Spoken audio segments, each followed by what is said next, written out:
Most people think jealousy is loud. They expect insults, anger, obvious hate.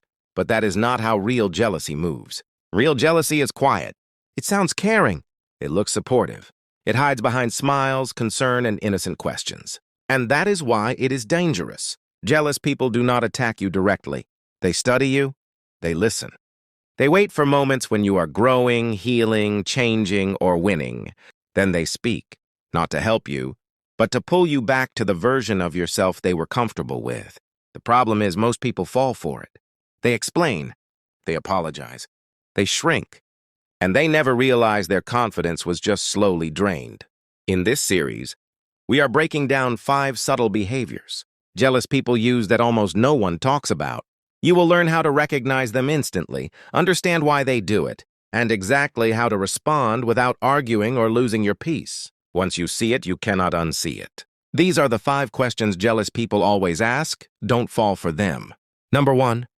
Why are you so quiet lately? It sounds caring, almost gentle. Someone leans in and says, "You've been so quiet lately. Are you okay?" And for a moment you pause. You wonder if something is wrong with you. You start searching your mind for problems that were never there. But here's the truth most people miss. This question is rarely about your well-being. It's about your change. You stopped oversharing. You stopped explaining yourself. You stopped reacting to nonsense. And that silence? It scares jealous people. When you were loud, emotional, always available, they felt powerful. They knew your moves. They knew your weaknesses. But now, you're calm, focused, reserved, and that makes them uncomfortable. So they disguise their insecurity as concern. "Why are you so quiet lately?" really means, "Why don't you give me access to you anymore? Why can't I read you like before? Why can't I control the story?" The trap is this. If you start explaining, you hand your peace back to them. You'll say things like, "Oh, I've just been tired," or "I've had a lot on my mind." And suddenly, your growth becomes a problem you need to justify. But growth often looks like silence. Healing often looks like distance. Maturity often looks like calm. Not everyone deserves front-row access to your inner world. So what do you say?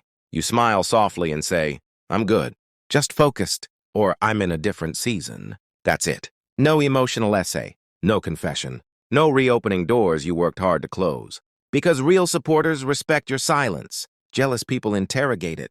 Stay quiet. Stay grounded. Stay evolving. Number 2. Must be nice, huh? You share a win. Nothing dramatic. Maybe you're finally less stressed. Maybe life feels lighter. Maybe things are falling into place after a long struggle. And someone smiles and says, "Must be nice." It sounds harmless, even friendly. But pay attention to the tone. There's no excitement, no pride. No, "I'm happy for you." Just a flat statement loaded with distance. Because "must be nice" is not celebration. It's separation. What they're really saying is, "That didn't happen for me." And instead of being inspired, they feel excluded, left behind, smaller, so they create emotional space between you and your win. They turn your joy into something you're lucky to have, not something you worked for. That's the trap. If you rush to explain, "Oh, it wasn't easy," or "I went through a lot to get here," you've already lost. Now you're proving your struggle so they can feel justified in their bitterness. You're shrinking your happiness to make them comfortable. But here's the truth. Peace earned through pain doesn't need defending. Jealous people struggle with quiet success. They can tolerate your stress, your chaos, your struggle, but calm, balance, contentment, that reminds them of what they haven't healed. So don't bite. You smile and say, "Yeah, I'm grateful." Or simply, "It is." No guilt, no explanation, no apology. Because real supporters say, "You deserve this." Jealous people say, "Must be nice," and you don't need permission to enjoy what you worked for. Number 3, you got lucky. You finally succeed. After the long nights, the quiet sacrifices, the moments no one saw. And someone looks at your result and says, "Wow, you got lucky." Not "well done." Not "you earned it." Just luck. That one word does a lot of damage if you let it. Because calling your success luck erases your discipline. It deletes your effort. It rewrites your story so they don't have to face the truth that you stayed consistent while they stayed comfortable. Jealous people love this word because it protects their ego. If your win was luck, then their lack of progress isn't their fault. They don't have to ask themselves hard questions. They don't have to admit you did something they didn't. And here's the trap. Many people accept it. They laugh and say, "Yeah, I guess I was lucky," trying to stay humble. But humility should never come at the cost of self-respect. When you agree, you teach people to minimize you. Luck may open a door, but discipline is what keeps it open. Think about it. Luck doesn't show up every day.